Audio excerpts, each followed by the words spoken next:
नमो भगवते वासुदेवाय। प्यारे भक्तगणों, आज है बैसाख महीने की कृष्णा पक्ष की द्वादशी तिथि और आज का दिन भगवान विष्णु को समर्पित है। दिन भगवान विष्णु, माँ लक्ष्मी और तुलसी माता की कथा श्रवण करने से भी मनोकामना पूर्ण होती है। इस दिन किए गए व्रत, पूजा और दान से मिलने वाला पुण्य कभी खत्म नहीं होता है। पद्म पुराण में लिखा है कि बैसाख महीने की द्वादशी तिथि पर एक चांडाल भगवान विष्णु की कमल से पूजा करके पुण्यवान और राजा बन गया। वराह पुराण के मुताबिक इस तिथि पर तांबे की उत्पत्ति हुई थी। ये धातु भगवान विष्णु की तपस्या करने वाले असुर के मांस से बनी। इसका कथा है कि एक असुर ने सालों तक भगवान विष्णु की तपस्या कर वरदान मांगा कि मरने के बाद मेरे शरीर की भी पूजा हो। भगवान विष्णु ने यही वरदान दिया। जब देवताओं और असुरों का युद्ध हुआ तो उस राक्षस को भगवान विष्णु ने ही अपने चक्र से मारा। फिर उस राक्षस के मांस से तांबा बना। वो राक्षस भगवान का भक्त था, इसलिए भगवान विष्णु को तांबा प्रिय है। आइए प्यारे भक्तगणों, श्रवण करते हैं अन्न धन के भंडार भरने वाली लक्ष्मी नारायण और तुलसी माता की पावन कथा।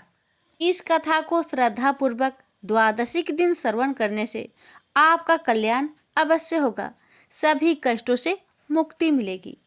प्रेम से बोलिए लक्ष्मी नारायण की जय, तुलसी मैया की जय। विष्णु भगवान की 3 पत्नियों की कथा। विष्णु भगवान की 3 पत्नियां थी, लक्ष्मी, सरस्वती और गंगा। तीनों बड़ी गुणवती और सौम्य हृदय थी, पर तीनों की अलग अलग प्रकृति थी। तीनों भगवान विष्णु के प्रति मन में अनन्य प्रेम रखती थी। स्वयं विष्णु भगवान भी तीनों को अनन्य प्रेम करते थे।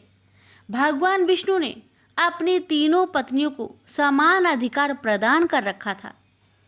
तीनों बड़ी स्वतंत्रता के साथ अपने अपने अधिकारों का उपभोग कर रही थी, पर प्रकृति की भिन्नता के कारण सरस्वती के मन में संदेह पैदा हो उठा कि विष्णु मेरी अपेक्षा गंगा को अधिक प्रेम करते हैं। जब संदेह उत्पन्न हो गया तो ईर्ष्या भी पैदा हो उठी। सरस्वती गंगा से जलने लगी। बात बात में उन्हें खरी खोटी सुनाने लगी। गंगा कुछ बोलती नहीं थी, वे चुपचाप सुन लिया करती थी। लक्ष्मी को सरस्वती का व्यवहार अच्छा नहीं लगा। उन्होंने अवसर पाकर सरस्वती से कहा, बहन सरस्वती, तुम जब देखो गंगा को खरी खोटी सुनाती रहती हो। तुम यह अच्छा नहीं कर रही।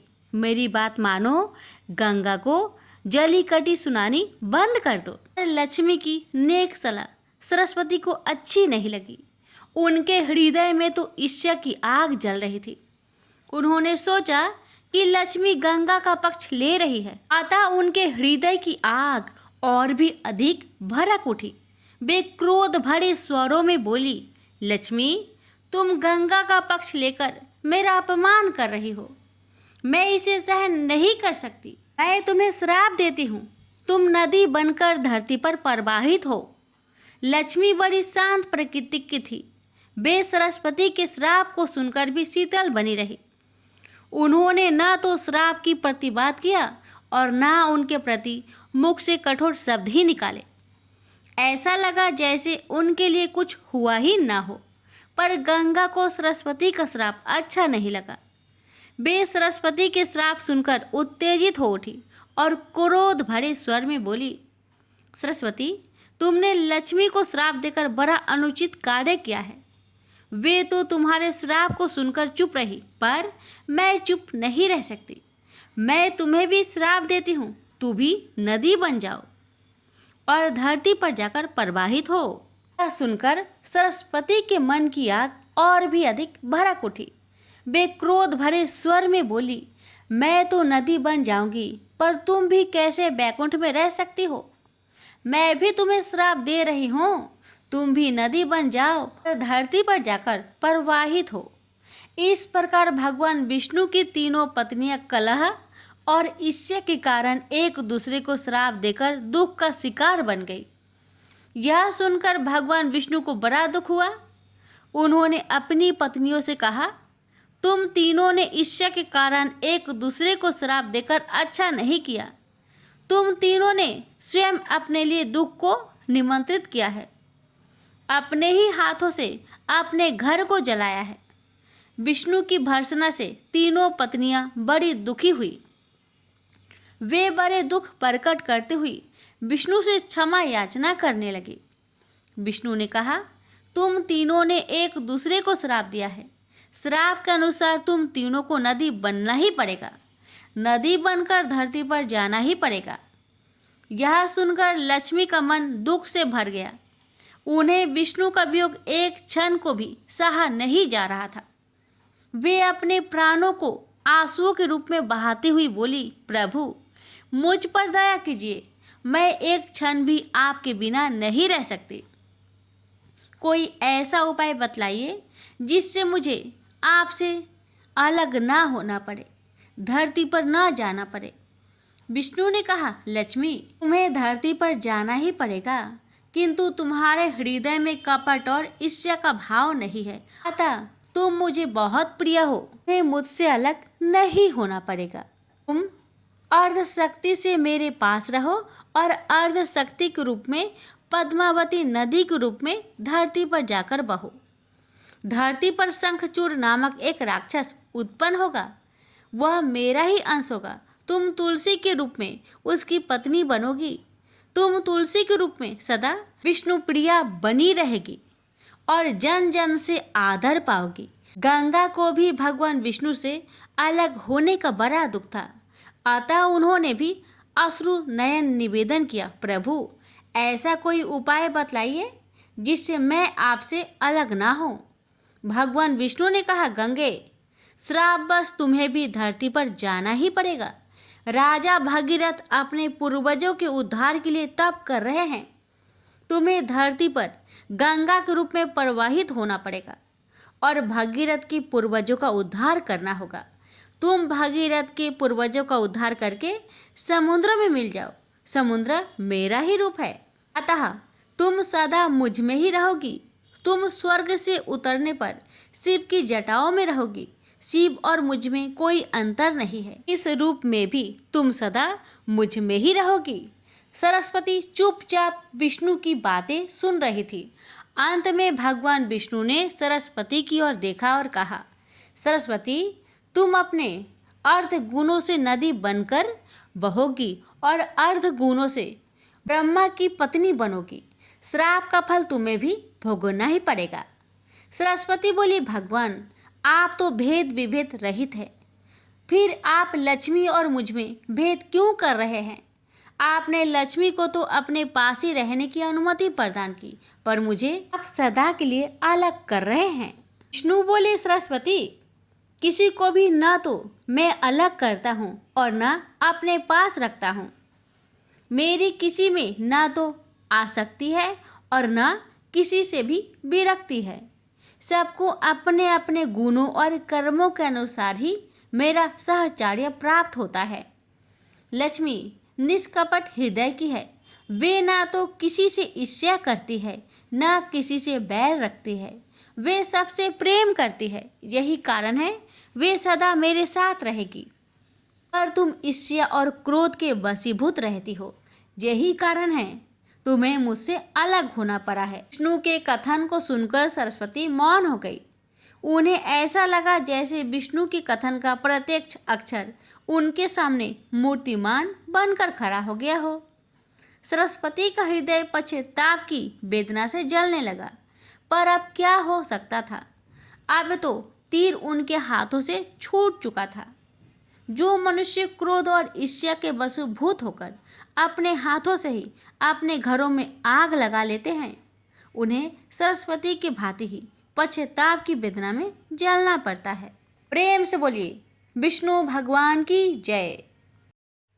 तुलसी माता की कहानी। एक बुढ़िया माई तुलसी जी को सींचती और कहती कि हे तुलसी माता, सत की दाता, मैं तेरा बिरला सिंचती हूँ।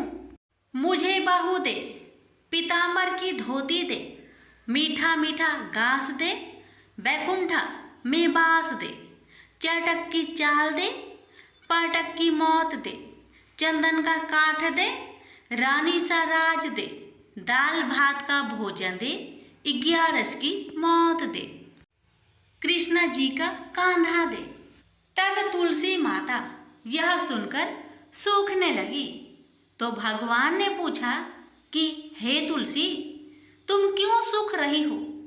तुलसी माता ने कहा कि एक बुढ़िया रोज आती है और यही बात कह जाती है, मैं सब बात तो पूरा कर दूंगी, लेकिन कृष्ण का कंधा कहाँ से लाऊंगी? तो भगवान बोले, जब वो मरेगी तो मैं अपने आप ही कंधा देने आऊंगा। तू बुढ़िया माई से कह देना। जब बुढ़िया माई मर गई, सब लोग आ गए। जब माई को ले जाने लगे तो वह किसी से न उठी। तब भगवान एक 12 बरस के बालक का रूप धारण करके आए। बालक ने कहा, मैं कान में एक बात कहूँगा तो बुढ़िया माई उठ जाएगी।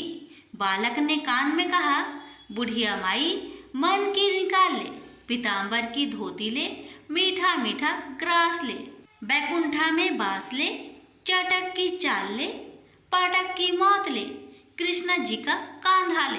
यह सुनकर बुढ़िया माई हल्की हो गई। भगवान ने कंधा दिया और बुढ़िया माई को मुक्ति मिल गई। हे तुलसी माता, जैसे बुढ़िया माई को मुक्ति दी वैसे सबको देना। प्रेम से बोलिए तुलसी महारानी की जय। ब्रह्मा जी के मानस पुत्र धर्म का विवाह दक्ष की कन्या मूर्ति से हुआ था। इन्हीं मूर्ति की कोख से नर और नारायण का जन्म हुआ। बड़े होने पर नर और नारायण बद्रिका आश्रम चले गए और ईश्वर की कठिन तपस्या करने लगे। उनकी कठिन तपस्या से इंद्र घबरा गए।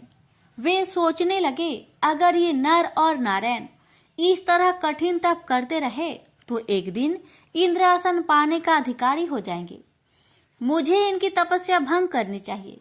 यह सोचकर इंद्र ने कामदेव को आदेश दिया, कामदेव, तुम अप्सराओं को लेकर बद्रिका आश्रम जाकर नर नारायण की तपस्या भंग कर दो।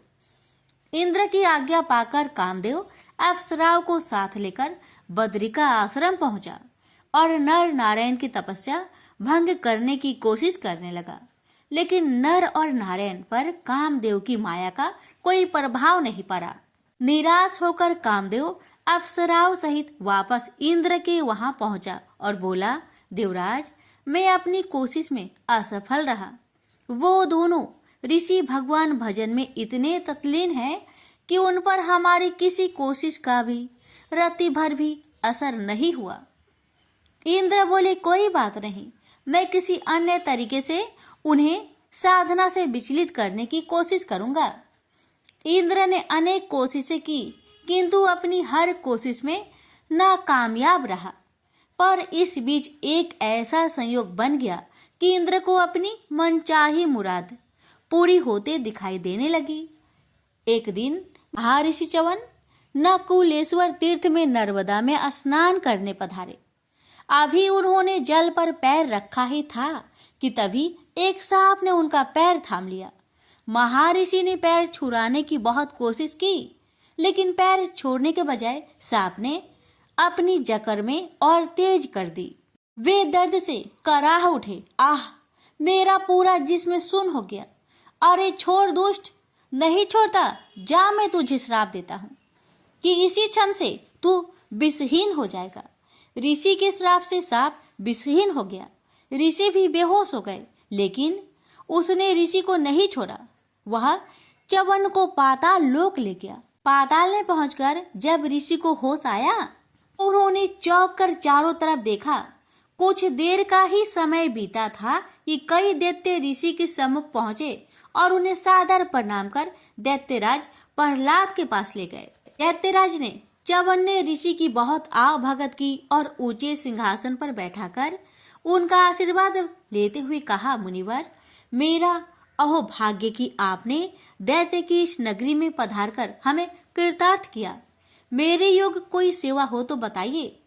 महर्षि च्यवन ने बोले, मैं यहाँ अपनी इच्छा से नहीं आया दैत्यराज, मुझे यहाँ पर एक भयंकर सांप ने खींच लाया है।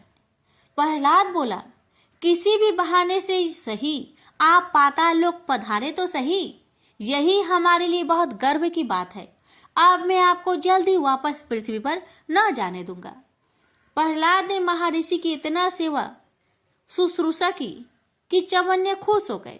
एक दिन जब प्रहलाद च्यवन ऋषि की पैर दबा रहा था तो मुदित स्वर में ऋषि ने कहा, दैत्यराज, मैं तुम्हारी सेवा से बहुत प्रसन्न हूँ। तुम जो भी प्रश्न पूछना चाहते हो पूछ सकते हो। प्रहलाद बोला, महर्षि, बहुत दिनों से मैं तीर्थाटन के लिए जाने की सोच रहा हूँ, किंतु निर्णय नहीं ले पा रहा हूँ कि किस तीर्थ के दर्शन करने जाऊं। महर्षि बोले, पृथ्वी पर नैमिषारण्य, आकाश पर पुष्कर और पाताल में चक्र तीर्थ है। तुम इनमें से जहां भी चाहो जा सकते हो। प्रहलाद बोला, चक्र तीर्थ तो मैं हो आया हूँ, पुष्कर फिर कभी जाऊंगा। सबसे पहले मैं पृथ्वी पर नैमिषारण्य जाना चाहता हूँ। महर्षि बोले, यदि ऐसी ही तुम्हारी इच्छा है तो बेशक पहले वो ही हो आओ, मेरा आशीर्वाद तुम्हारे साथ है। प्रहलाद अपने दैत्य साथियों के साथ नैमिषारण्य पहुंचा। एक जगह पहुंचकर एक पेड़ की ओर इशारा करके सेनापति ने कहा, महाराज, जरा उस पेड़ को तो देखिए, उसकी हर शाखा और तने पर तीर ही तीर घुसे हुए हैं। पेड़ के पास पहुंचकर प्रहलाद ने कहा, किसी पक्के धनुषधारी ने इस पर अभ्यास किया लगता है। हर तीर के नीचे एक बिंधा हुआ नाग। यह तो सरासर हमारी बेइज्जती है। नाग हमारे मित्र हैं, इसलिए जिसने भी इस नागों को इतनी बेदर्दी से मारा है वह हमारा दुश्मन है। कभी पेड़ की झुरमुट से उन्हें दो तपस्वी निकलते दिखाई दिए, जिनके कंधों पर धनुष बाण थे और जिन्होंने गले में सूत की मालाएं पहनी हुई थी। उनके पास जाकर प्रहलाद ने पूछा, तुम दोनों कौन हैं और इस घनघोर जंगल में क्या कर रहे हो? उन व्यक्तिकों ने उत्तर दिया, मैं नर हूँ और ये नारायण हैं। हम इस जंगल में तपस्या करते हैं और शस्त्र अभ्यास भी।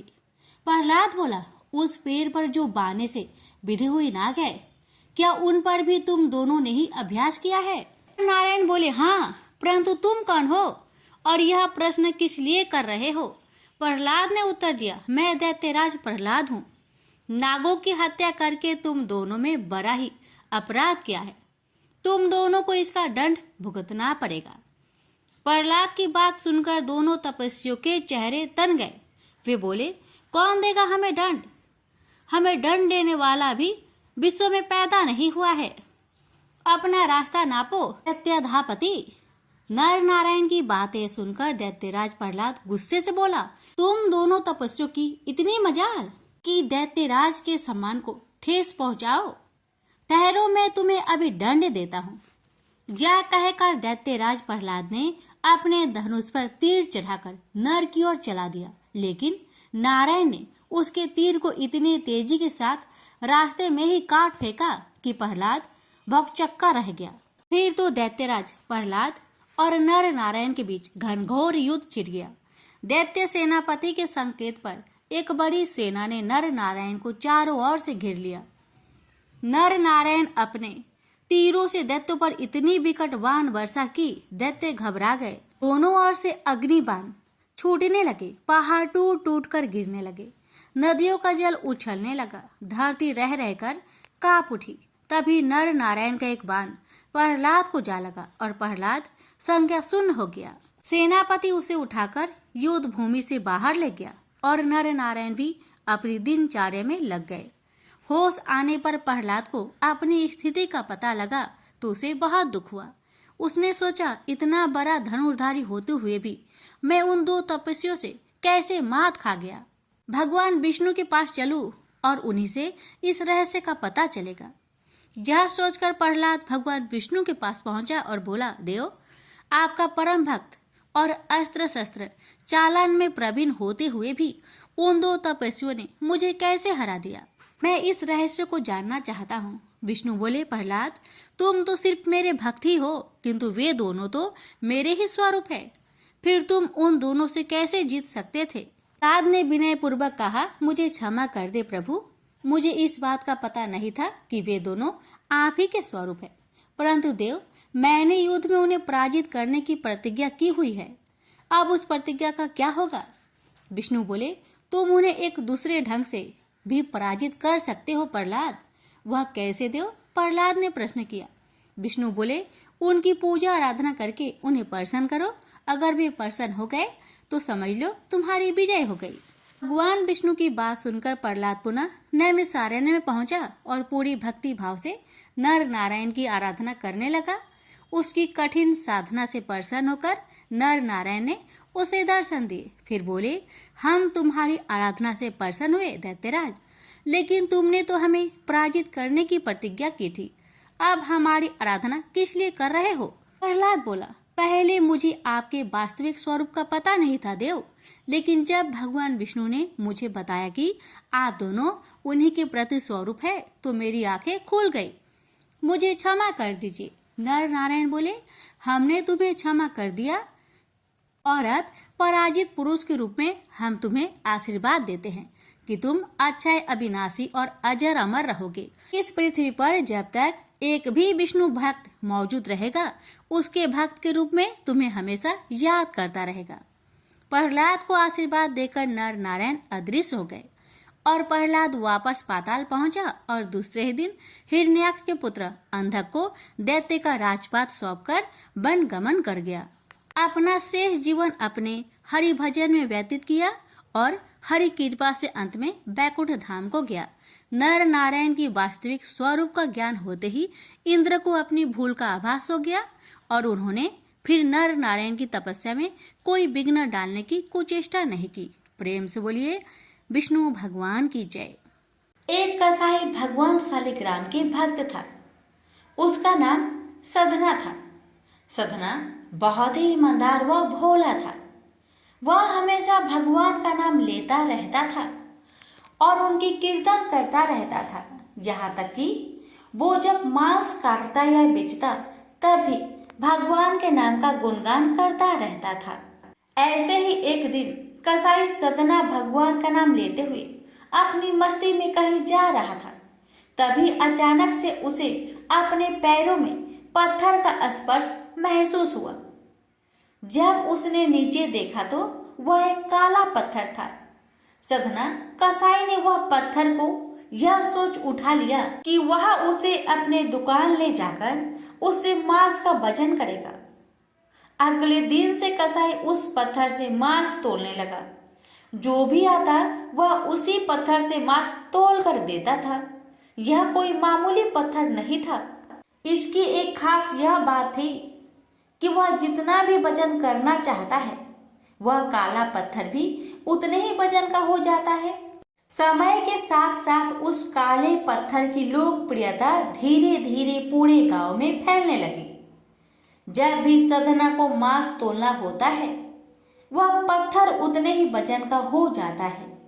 अगर सधना को 1 किलो मांस तोलना होता तो वह पत्थर 1 किलो का हो जाता और यदि उसे आधा किलो तोलना होता तो आधा किलो का हो जाता था। इस असाधारण पत्थर को देखने के लिए दूर दूर से लोग आने लगे और सधना के दुकान पर भीड़ बढ़ने लगी। भीड़ बढ़ने की वजह से कसाई सधना की मांस की बिक्री भी बढ़ गई थी। फिर एक दिन धीरे धीरे ये बात एक ज्ञानी ब्राह्मण के पास पहुंची, लेकिन ब्राह्मण ऐसे जगह पर जाना तो नहीं चाहता था जहां पर मांस की बिक्री होती हो। लेकिन उस चमत्कारी और असाधारण पत्थर को देखने की जिज्ञासा ने उसको वहां तक लेकर चली गई।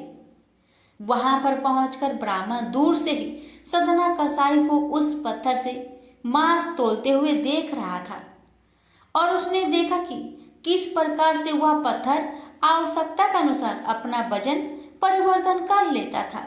यह देखकर ब्राह्मण एकदम आश्चर्यचकित हुआ। यह देख ब्राह्मण सधना कसाई के पास गया तो सधना ब्राह्मण को देखकर बहुत आश्चर्यचकित हुआ और साथ ही साथ सधना बहुत प्रसन्न भी हुआ। फिर सदना ने ब्राह्मण का नर्म भाव से स्वागत किया और ब्राह्मण को बैठने के लिए कहा। फिर सदना ने उस ब्राह्मण से उसके दुकान पर आने का कारण पूछा तो ब्राह्मण ने बताया कि वह उस काले पत्थर को देखने आया है। ब्राह्मण ने बताया कि वह कोई मामूली पत्थर नहीं है, वह भगवान शालिग्राम जी हैं। ब्राह्मण क्रोधित होकर कहते हैं कि भगवान शालिग्राम जी को मांस के साथ रखना बहुत बड़ा पाप है। सदना बहुत ही सरल और भोले स्वभाव का इंसान था और यह सुनकर उसको लगा कि वो अनजाने में बहुत बड़ी गलती कर रहा था। सदना ने ब्राह्मण से क्षमा मांगते हुए कहा कि वह तो ब्राह्मण है, वह शालिग्राम जी को अपने साथ घर लेकर जाए और उनकी पूजा अर्चना करे। यह कहकर सदना ने उस पत्थर को उस ज्ञानी ब्राह्मण को दे दिया। वह ब्राह्मण शालिग्राम जी को बड़े आदर सम्मान से अपने घर ले आए और वहां पर भगवान शालिग्राम जी को स्नान कराया और बड़ी भक्ति भाव से उनकी पूजा पाठ शुरू कर दिया। ऐसे ही कुछ दिन बीत गए। एक दिन रात को ब्राह्मण के स्वप्न में भगवान शालिग्राम जी आए और उन्होंने ब्राह्मण से कहा कि वह उसके सेवा भाव से बहुत प्रसन्न हुए हैं, लेकिन तुम मुझे उस कसाई सदना के पास वापस छोड़ आओ। भगवान शालिग्राम कहते हैं कि सदना हमेशा मेरा नाम गुणगान करता रहता है, तो मुझे बहुत अच्छा लगता है और ऐसे भक्त के लिए मैं कहीं भी रहने को तैयार हूँ। आज सदना कसाई की भक्ति भाव से प्रसन्न होकर साक्षात भगवान शालिग्राम ने सदना के संग रहने की इच्छा व्यक्त करी। अगली ही सुबह ब्राह्मण भगवान शालिग्राम जी को अपने साथ लेकर उस कसाई सदना के दुकान पर गया और उन्होंने सदना को पूरी बात बताई और भगवान शालिग्राम जी को सदना को सौंप देता है। यह सुनकर सदना बहुत प्रसन्न होता है और मन ही मन वह वचन लेता है कि वह अब से मांस नहीं बेचेगा और वह अपना अधिक से अधिक समय भगवान के नाम लेने और कीर्तन करने में गुजारेगा। अभी मिलकर बोलिए शालिग्राम भगवान की जय। भगवान गणेश देवी पार्वती और भगवान शिव के पुत्र हैं।